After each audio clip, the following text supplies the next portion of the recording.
how to start with AI. And many people are now in the process of starting something with AI, but it's like building a house and they build stuff on top and they don't look at the foundations. The foundations of the house are really important to the house, that the house stands. And for a firm, the foundations are important, that you really can make money out of it. And you might have realized you use AI in your firm, you do this, you do that, but somehow in the big picture, things don't move as you expected. How can you use AI that things really move? And yeah, I have today Collin Graves, CEO and founder of North Labs, who can actually help us and giving us tips on how to really implement AI. Welcome to another episode of the Beginner's Guide to AI, another interviewed episode, and on the microphone, it's Dietmar from Argo.Berlin. And now let's just jump right into the interview.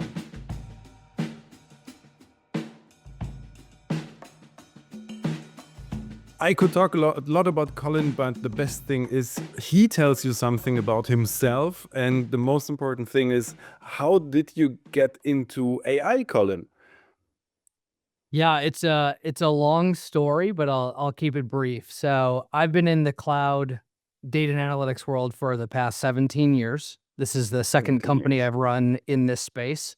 But I don't come from a traditional background, I guess. I was actually in the military with the US Air Force and NATO, living in the US, living in Germany, flying all over the Great. world.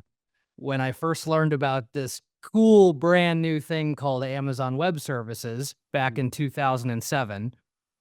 And for whatever reason, I was not working on computers in the military. I was turning wrenches on big airplanes and securing perimeters for crazy stuff in Africa and things like that. And for whatever reason, my father sent me an article, I think from the Wall Street Journal, about this new concept called the cloud that Amazon was doing. And for whatever reason, I decided right there, oh, I should learn about this. I think this is going to be a big deal. So I spent, the remainder of my time in the military uh learning all I could. I would, when we were flying on aircraft, I really had no responsibilities. My responsibilities were always when the airplane was on the ground, Mhm. for maintenance or for security or things like that. So I would string up a hammock in the back of a C-130 and I would learn about the cloud and I would learn programming fundamentals and what it means to write Python code and things like that. And it led me to become one of the first 10 fully certified AWS folks in the world. The Wow. first company I started was very early on in AWS when it was not really that popular to talk about the cloud. And, AI has become a natural extension of that. I think it's the next frontier of this pursuit of data maturity or this pursuit of operational excellence that we're applying data toward within businesses. And so it's been a lot of fun. I haven't really seen I haven't seen a wave of popularity like this since those early days of the cloud, and it's quite remarkable to be able to participate in it. That is actually a great point that you say that the transition from cloud to everything with AI is like natural, no? And it's actually a good transition also to. And now I was at the case study website, part of the North Labs website, and it's like a lot of stuff with AWS as well. So I think one sees in the cases, yeah, that is the essential part is data, and that's what you do basically with North Labs, huh? It is, right. I mean, whenever we talk about AI, and I love that it's so interesting to so many people, and we talk to so many organizations who are looking to leverage AI to build better businesses, to give their employees time back and to make better decisions and to automate away some of that stuff that employees are having to do today. That's just a huge waste of time. But the big philosophy that I stand on, that I try and advocate for with our customers is AI is if you think about building a house, AI is this new second story that you're going to put on your house, and you're going to turn your house into this wonderful forever home, and you're going to have, all the rooms you could ever want, and you're going to have a really fun man cave upstairs or whatever the case may be. But if that's true, then the notion of pouring the foundation and laying the rebar to make that home as sturdy as possible becomes even more important. And unfortunately, I guess fortunately for my team, but unfortunately for the industry, a lot of organizations tend to skip over that and jump straight into AI and end up in a position where their AI capabilities aren't as trustworthy as they could be because they're not built off of that unified collective source of truth within the business. And so, yeah, it's a natural extension for sure. But, I think one of the main takeaways I try and leave people with is you're really only as strong as your foundation. You Yeah. would much rather have a smaller home on a really solid foundation than a huge home that's built on dirt. And that's unfortunately, we see that a bit in the market, and we're doing what we can to help advocate for that foundational strength that will ultimately lead to better results with AI. So the people come to you and say, "Okay, let's do AI. We heard about that. We read about that. Saw that on TV. We want to do that." And then you go in and say, "Oh my God." Well, yeah, and good on them for wanting to do it. It means that people are speaking with their peers. It means they're involved in these trends that are going on, and they're seeing what AI could do for their business. And so they're doing all the right things. The question becomes, how do we do this in a way that won't take us years, cost us millions of dollars, or worst case scenario, do both of those, long time, lots of money, and then put us in a position where we need to start over. And I see that a lot. And so, really our sort of competitive competitive advantage in the market, or how we're positioned, is, North Labs is a team of software and data nerds, and we've figured out what I believe to be the fastest way to build that foundation for organizations. We can build it mostly automatically.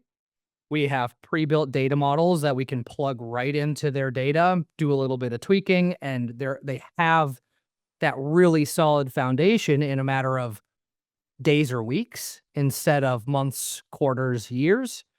And then they can start on these AI efforts. So we've developed a way to make that first chapter of the book as painless as possible. But it doesn't mean it's not important. It just means that we're trying to commoditize that as much as possible so that we can then shift our focus on, or shift our focus toward what could be most impactful for a business. But yeah, we see that sort of stuff all the time. How can it? How is it happening then? You go in there and you just download everything they have, or what data gets ingested by the AI? How can I imagine that? Yeah, so we work within a couple of core industries. We could technically work with any industry, but really where our strengths are twofold. The first is manufacturing and industrial. That is the majority of our customer base. I come from a family of manufacturing business owners. I'm originally from Minnesota, which is in the, right near Canada in the central part of the US, which, it's a huge manufacturing industry, not only for steel and aluminum and things like that, but agriculture, medical device. We have a lot of the big players in the medical device space in Minnesota. And so what we do is we pre-build solutions for these organizations. So we have pre-built what we call domains. that we can plug into this organization's data. So we suck their data in from the systems that matter, whether that is an ERP system, a CRM system, manufacturing execution system. Then we drop in these domains around production insights, around predictive maintenance, around scrap and throughput, sales and demand forecasting, whatever that might be. So we don't need to build this stuff from scratch every single time. Our pre-built models get plopped in and we're already 80 or 90% of the way done. Then we tweak what we need to make the models work best for the customers. And then our second industry is higher education, which I never thought that I would be a part of. It's historically very slow. It's historically very inefficient, but we've developed machine learning models to assist these higher ed institutions with the areas they struggle most. Notably, how do I attract the best possible student? How do I get them to enroll? And then how do I get them to stick around until graduation? So we have different machine learning models that we can plug in to help identify what students are going to leave no matter what, and what students are at risk of leaving who it might be worth spending some time, attention, and care with to get them to stick around. And then we handle a lot of the government compliance aspect of what they do as well, because that historically takes a ton of people doing very manual work to report to the government, enrollment numbers and that sort of thing. And we've automated that. And then from there, you know, if a customer requests something that we don't have built, we'll build it at no additional cost, because the way we develop these domains, we have to build it only one time, and then we can reuse it across our customer portfolio many, many times. And so we don't charge anything extra to build out new domains, because we know that first go is R&D. And then from there on out, we have this domain to reuse in the future. So, but yeah, it's sucking in the relevant systems. We help them identify that. It's hooking up these models. It's doing any data quality work that might need to go on in order to make the domains work as well as they can. And then really it's customizing and adding on additional capabilities from there. That's quite interesting. The part with the higher education, that is like totally counterintuitive, but yeah, it makes sense. If you have some signals, I mean, it's like production. The higher education is nothing else than if one is really, says it's also production. You produce people coming out, and the other thing might be cars or like something else, and you just can see there's a pattern where things don't work. This is one thing that's really interesting.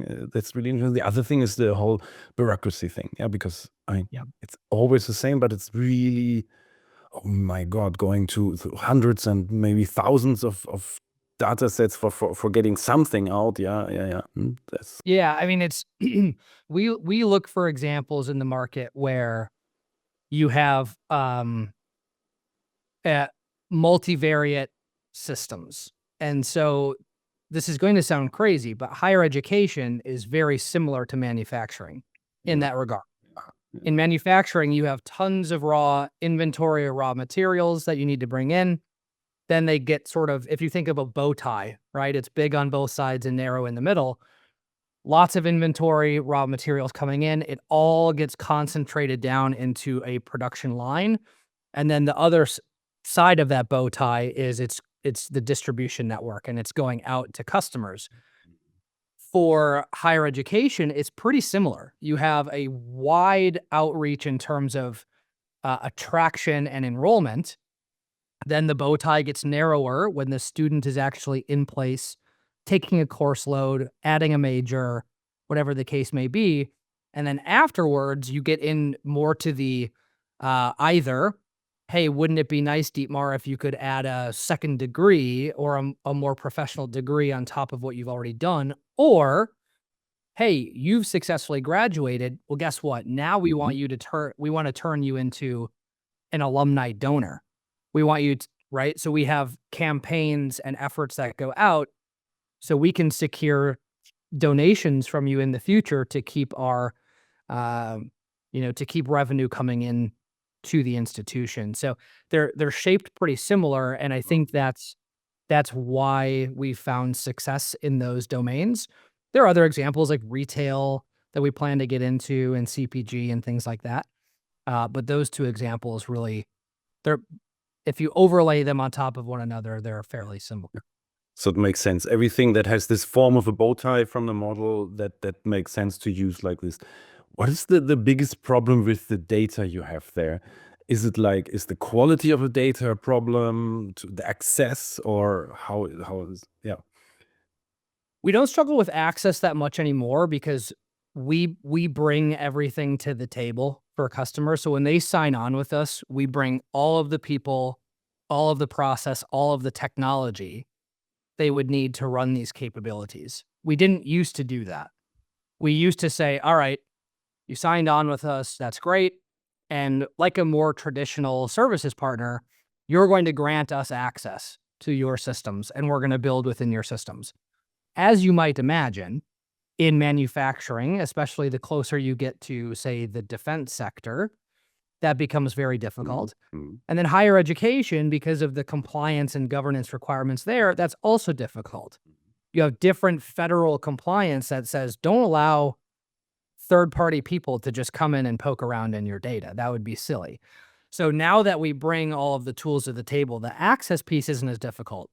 What I'll say is the biggest thing that we run into with customers is helping, I guess, coming in and challenging the status quo a bit. Because a lot of these organizations, say you're working with a $500 million a year manufacturer, they're probably already trying to do something with their data. They might not be doing it very successfully, but they're trying to do something. So they might have bought a few tools. They might have a few folks on the team who are working on this stuff. And then these North Labs yahoos come in and say, hey, forget what you've been doing. We're going to do it our way. And so you run into some friction there until you take the time to train people on why it's better. And then the second piece that I find is a lot of organizations still tend to want to, the phrase is boil the ocean.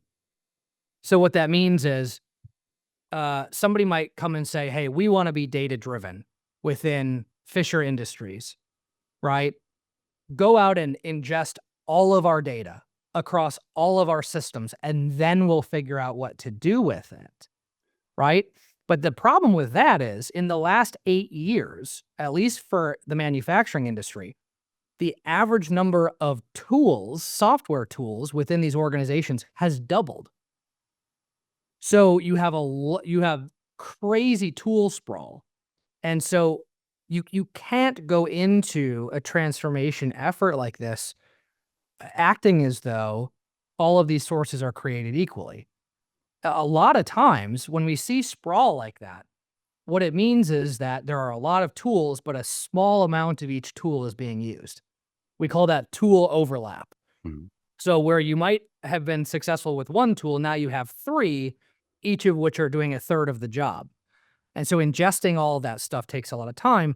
So we work to really help the customer identify, okay, what are the 10% of your systems or the 5% of your systems that are going to be sort of the pack mules in this, that are going to carry the most weight. And we ingest those immediately. And then we can ingest, other one-off tools in the future. And from a data quality standpoint, it's a great question. I get asked it a lot. There are always going to be data quality issues. And I hear a lot of customers say, well, maybe we'll just take the next year and fix our data and then we'll work with you. Well, what does that even mean? Because data quality is a never-ending battle. Anytime you have people involved, there are going to be data quality issues. But what I would argue is getting started building your data maturity actually serves as a litmus test and helps you focus in on where your data quality issues are the worst. Because it means that we're using your most important systems on your most important business problems, trying to create the most important business insights. So now we might only be talking about 3 or 5 tools. So if we see the data being produced isn't quite accurate, now we have the ability to trace it back to where it's going wrong and then focus our efforts on fixing that piece, as opposed to saying, we're going to fix our data, which obviously won't happen. So hopefully that helps. I see the point. Yeah. No, there's like also it's another question I already had in my head. You can't. This is like also this boil the ocean. You don't need to do everything at once. Right? It's like you focus on the things where you're strong, where your data is strong, where your focus is strong, where you can make a strong use case with the data. Probably. Do you have some things you always see people can like the low hanging fruits? What's the easiest takeaways from for the people? Yeah. So most of the time in manufacturing, at least, and I'm going to use the term ERP, which is enterprise resource planning. Think of that just as like a giant software product, your SAPs, your Oracles, your NetSuites, your Sage type of systems. But this could apply to, if a listener, was like, well, we don't have an ERP. Well, think of like your CRM system. That's pretty central to a lot of organizations, right? Um, most of the time, your most important systems have much higher data quality than secondary or tertiary systems, because a lot of people might not even know those tools exist. It might only exist within one function of the business or with a small handful of people within the business. But the ERP or the CRM is being used and touched by a lot of people. It's being looked at by the executives in the business. And so the likelihood that data quality is at least moderately acceptable is pretty high, right? And most of the time that's where we want to start, because that's the brain of the business, is that one system. So yeah, I think that's typically where we start. Now, from an AI standpoint, and maybe we're going to get into this, what I see a lot of organizations doing that I don't think they should do is adopting the AI capabilities of any given software product that they have. Every tool on the market right now is claiming to be AI this, AI that. We've got an assistant, we've got a copilot, we've got a this and a that.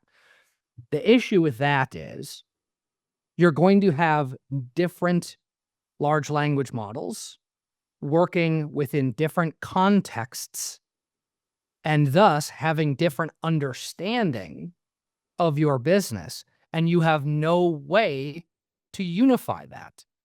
And so theoretically, this is just a math thing, right?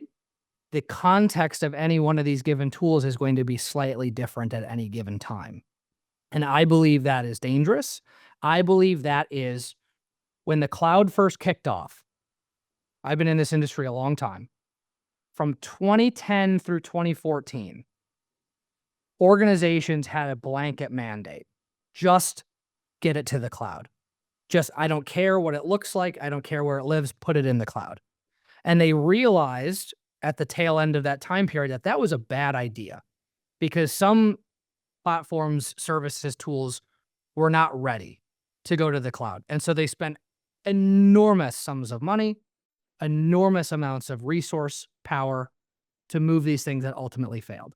And that's, I think, where the risk lies within these early days of Gen AI, is we're just going to use Gen AI wherever it's being offered, and we're going to make business-dependent systems on these various tools, and we're not going to spend the time pouring that foundation of the house. And when that point in the future comes, when it's going to be, I don't know, but I know it will come, where organizations say, okay, this tool handles this tool handles this, but neither of them have a perfect representation of what the business is and what we do. Now we're going to need to unwind things a bit to make sure that we have that unified knowledge base and that unified context. That will come in the future. I just don't know when. Yeah, that's like the same with the internet. People went on the internet, then the cloud, then mobile, whatever. How to use that? Yeah, that's really, and it takes some time and many mistakes been made already. I guess you actually took my question away. I just wanted to ask the biggest problem there, but you were right going for that. Is there another question I have? Is there a problem? I mean, you have a system that takes the data, unifies it. How do I have to imagine that the people like jump on board? Do they get training? Are there problems with people adapting to it? Are there people that are afraid or something like that, afraid of their jobs maybe, you know? Yeah, no, it's a good question. The change management piece, I think, is a big one. On more of the foundational data side, right? So just unifying that data for the first time, like we were talking about, my group handles all of that on behalf of our customers. So most immature organizations will come to the table and say, "Oh yeah, Dietmar will handle it. He's going to handle our data for our business." And you go, "Okay, well, what's his day job?" "Well, he's a director of this, that, and the other." Okay, so he has a full-time job, and he's Mm, probably working longer than an average work week any given week. And now you're going to tell him he's responsible for the data capabilities within the business. So that doesn't work. That's a terrible idea because most executives just think of data capabilities as I have dashboards, I have reports, that sort of thing. But if you think of a data ecosystem like an iceberg, what do we know about icebergs? Most of the mass is under the waterline and you can't see it. And that's where data security, data governance, performance, cost, data operations, pipelining, ETL, jobs, or all of this stuff happens sort of behind the scenes, right? And most organizations are historically unaware of that. Unless they're very large organizations who have been running data programs for a long time, then they might have it figured out. And frankly, very large organizations can afford to have a team of 25, 50, 100 folks manning the ship. Um, but so we handle all of the gross stuff that doesn't add ROI to our customers. So they can use the piece that can add ROI mm, to their business. With AI, it's fairly similar, right? Now, unless you're just turning on Microsoft Copilot and pretending like that's a long-staying solution, which I would argue it is not, right? You're going to need someone who owns that large language model for the business, who governs it, who secures it, who makes sure it's training itself properly so we don't run into hallucinations and things like that. And then you're going to need to run the change management process for end users. But to answer your question about sort of the trepidation or the anxiety around I can't remember who said this. So maybe we include it in the footnotes or something. I'll find it and send it to you after. But the quote that I love is AI is not going to replace humans. Humans who know how to use AI are going to replace humans who don't. And I believe that is unequivocally true. Now, AI absolutely can and should automate away what I call undifferentiated heavy lifting. The stuff you have to do in your job that you hate doing and it takes a lot of time, filling out a form manually, or you know what I mean, pulling out certain yeah. data fields from a form submission, whatever. Let's let AI do that so the people involved can be pointed at business value and can feel more fulfilled in the work they're doing. Like AI should take care of that, I believe. Mm, But I don't think we're in a position anywhere in the near future, and maybe others disagree with me, where AI is just going to take people's jobs mm, because we're still going to need human supervision on these systems. There's going to have to be a human in the loop somewhere yeah. for every job that runs. And so our job is to make people feel less anxiety when using AI and view it as the Robin to their Batman. It can allow you to do your job and fulfill your mission better. And I think employees, certainly, if you look at the statistics, are coming around to that idea that AI can be a complementary thing for them, as opposed to sort of an aggressor. That's definitely good news for the people out there. Yeah. Another thing that came through in these questions I found really interesting, because you said like the director who just uses a dashboard or something. That sounds like pre-AI usage, like using a new tool in the old ways. Or there were one or two other things, like the iceberg example. It's also, if you just see what you would expect from like perspective 2020 or something. I find that really interesting, that using all new tools for old jobs is not the usage we really need. Huh?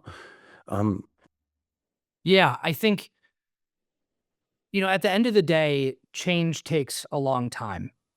And when you think about the average age of a business owner or a business executive across the world, it's not just in the United States, it's not just in Germany, right? These are folks who have been in the industry a long time, and certainly in manufacturing and industrial. These folks have built extremely successful businesses with their spidey senses, because they've historically been the last group to adopt cutting edge technology. Now, the popularity and the sort of societal norm shifting is making them go, maybe that is worth us thinking about. But really, for me, like, success in my business and my industry is bridging that gap. Like, I'm not in the business of going and saying like, "Hey, Dietmar, I know you've run this successful business for the last 40 years, and now we're gonna completely change how you do things, and just trust us." Because guess what? I wouldn't have a business, because the door would slam in my face over and over. So when you think about the old way, let's think about reporting, dashboards, that sort of thing, who a lot of your listeners will go, "Ugh, that's so 2000s." And I agree, right? But how can generative AI help enhance the existing behaviors of that user base? Two ways that I see most frequently that are amazing. One, we can apply predictive models to those dashboards and reports out of the box. So we're no longer in a position where my team is having to train a huge machine learning model for forecasting anymore. A lot of it is coming right out of the box. If you use AWS, you use Azure, you use Google Cloud, it's coming out of the box.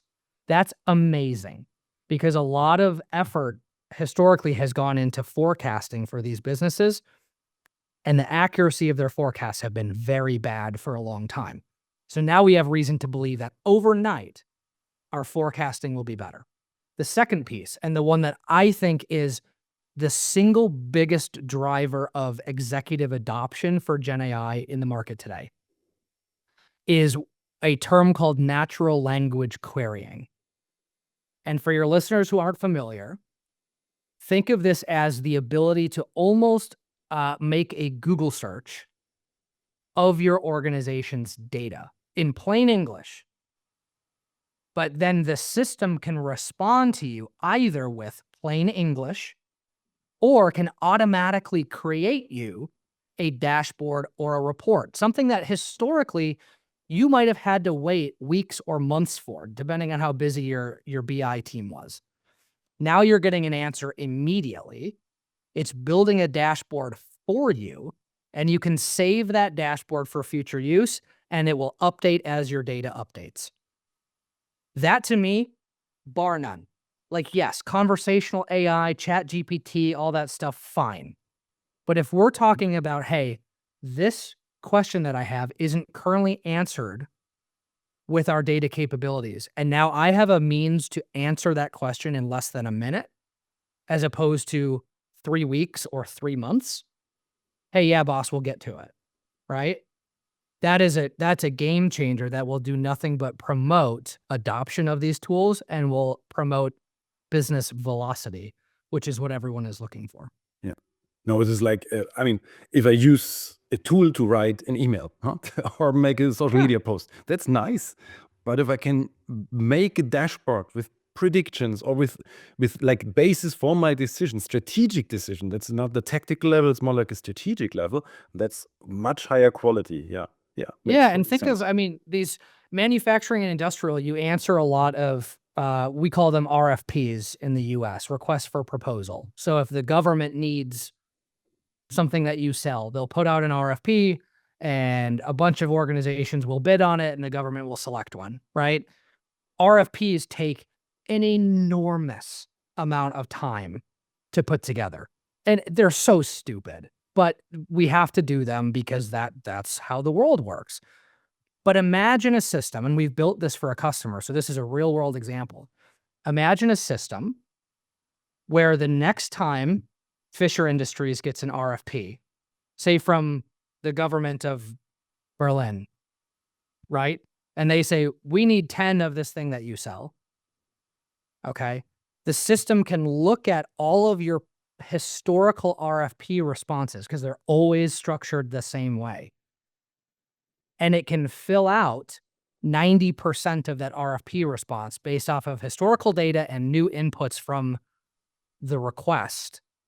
And so now you're spending 5 hours reading through things and making sure it flows appropriately instead of 500 hours putting together an RFP. That is an enormous cost savings and an enormous business velocity driver we've never had access to, right? So these are the sorts of things. Now, again, that can't happen successfully with ChatGPT or Microsoft Copilot.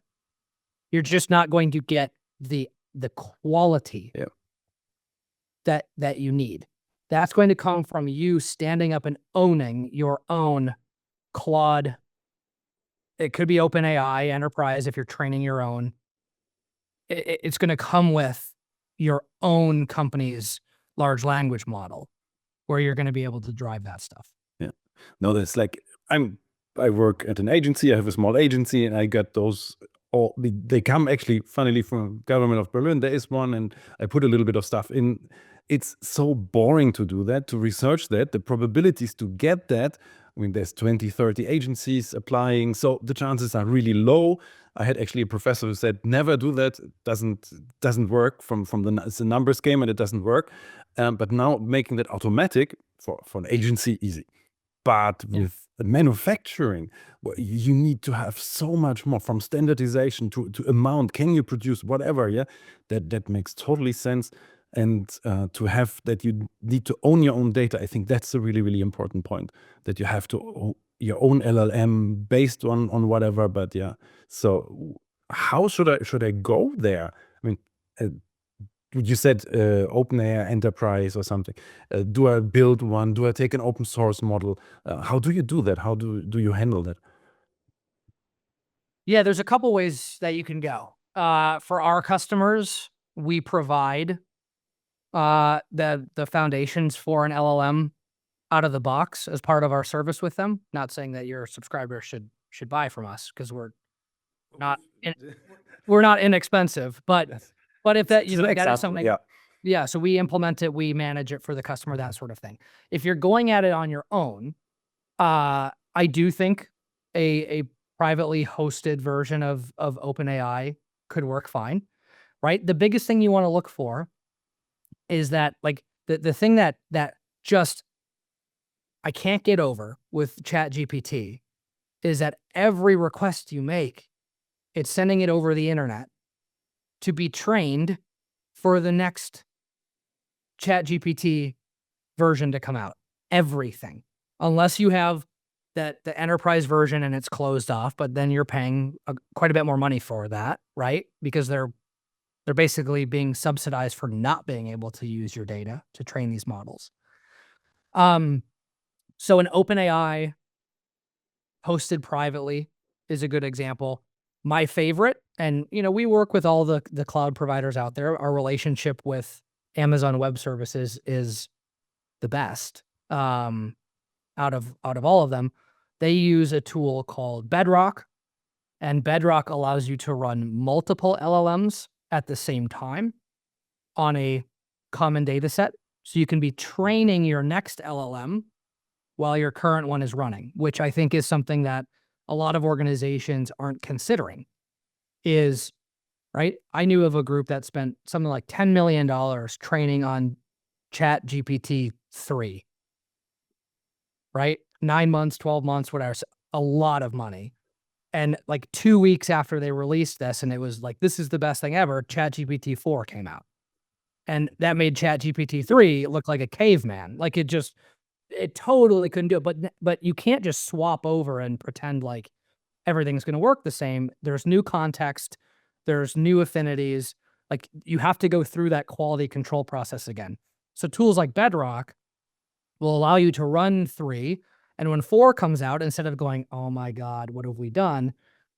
You load 4 into Bedrock and you can train it while your production is still running on 3. Wow. And when you are convinced of the quality, then you can switch over. So that's great. And obviously at Amazon reInvent, Amazon's big conference last week, they did announce their own LLMs. They've historically been partnered with the folks at Anthropic who make Claude, but they are rolling out their own LLMs called Nova that I'm very bullish on. Amazon is historically not the first to market for a lot of this new stuff, but the fact of the matter is something like 73% of the world's data environments run on AWS, the ones that are in the cloud. So they have the immediate user base and they have the immediate sort of market saturation every time they roll something out. So I do think we'll hear a lot more about that in the coming weeks or months. But yeah, any one of those routes is a good way to start. But like we alluded to earlier, my biggest suggestion would be don't just go to chat.openai.com, sign up, and then start putting in company data. That's a really bad idea. Like make sure that it's a dedicated LLM so you're not having that data being sent over the wire to OpenAI. I think that is probably the most important thing you can tell the people out there. Don't just do that with all your data. Yeah, that is the dangerous. easiest. Yeah, it's the easiest, but it's very dangerous. Yeah, and easy. We know how things are, and it's not that you, as maybe a listener, you have your position and you know the risk, but it's not you. It's the people down the line somewhere that just they. I want to write this. I want to have this, and they put it in without you knowing about it. Yeah, and I think it's yeah. That's how humans are. This is And unquestionably, right? This hasn't really happened yet. Obviously, you hear some stuff in the news, but with all of these Gen AI platforms coming online, it's a matter of time when we run into a gigantic ethics issue with these groups, right? Because terms of service today might say, no, we'll never process stuff with your data. It's totally safe. You can trust us. Well, okay, we all have enough people or actors in our life where we go like, okay, yeah, I don't believe you, right? So we're still so early on in this industry where, again, the easy button, I just want to use this thing. And I'm reiterating this because I see this in companies. Like, yeah, we just signed up for public Chat GPT and we put proposals in there and we put machine data in there and customer data in there. Thank God I haven't heard of anyone saying like, yeah, we put patients' healthcare data in there because that would be insane. But eventually, at some point in time, we're going to run into an ethics dilemma within the world of generative AI. We will. It has to happen, right? As part of pushing the envelope of innovation, we will run into an ethics dilemma. So the best way for you to safeguard yourself today is to just make sure that your data isn't publicly utilized in the domain of those organizations. Yeah. No, that's really important. Yeah. I mean, this is like, even if you trust all the players, I mean, they don't have the best record, but even if you trust them, don't know who takes them over or what happens. Yeah. It may be a big hack or whatever, then the data comes out. Who knows? Yeah. Exactly. Yep.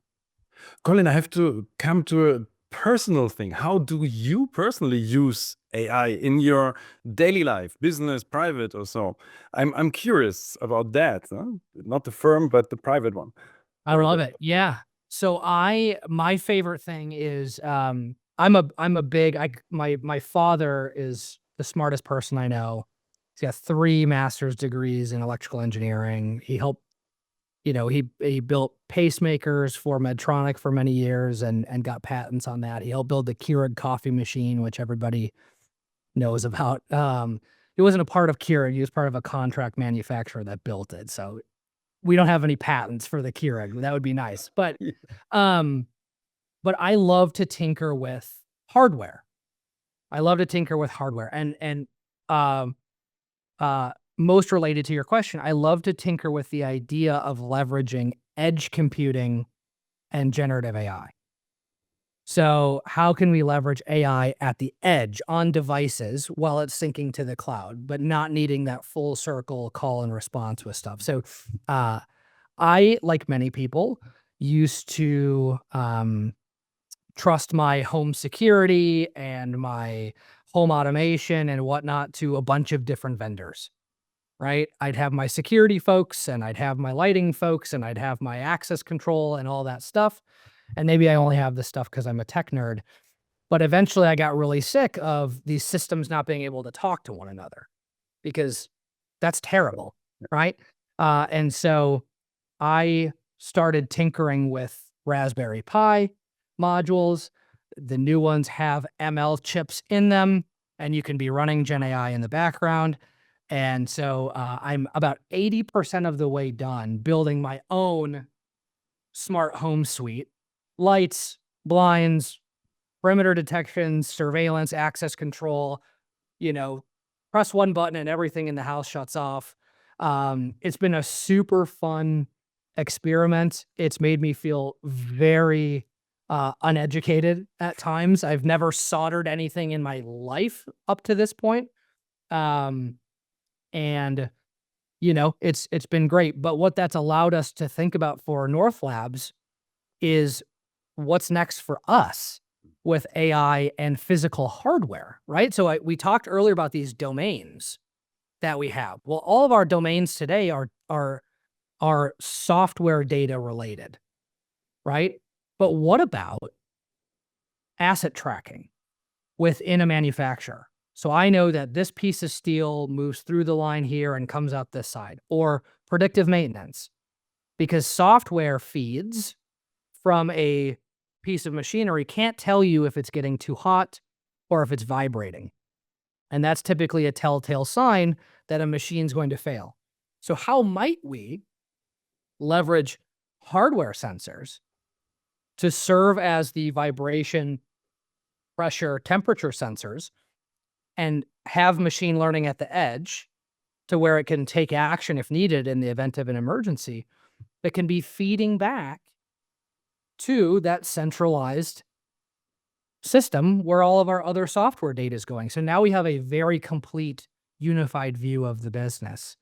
Um, so that's something that, it's my team doesn't have a directive from me to go and start building a bunch of hardware, but it is something that we're looking at is what's that next frontier to bring even more comprehensive solutions to our customers much faster at a fraction of the cost and allow them to increase their operational excellence that really we're in business together to do.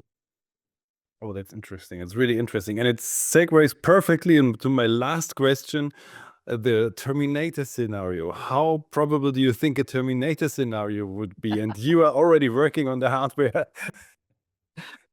Yeah, like a big brother or an eye in the sky. Look, I think there's no question that there are already countries around the world who are implementing this sort of thing, and certain states in the US are receiving a lot of flack for beginning to implement this stuff, the facial recognition and all that stuff. And obviously the Chinese government has their, social credit scores and things like that. Will that increase? I hope not. What is the likelihood there that it will? Certainly. Um, so I will never be a doomsdayer. I've been in a lot of very bad situations in my life in the military and the global conflict that's going on around the world and playing a small role in that. I would much rather like to believe that technological innovation and adoption is going to help curb a lot of those very bad things going on in the world, as opposed to taking a good situation and making it awful.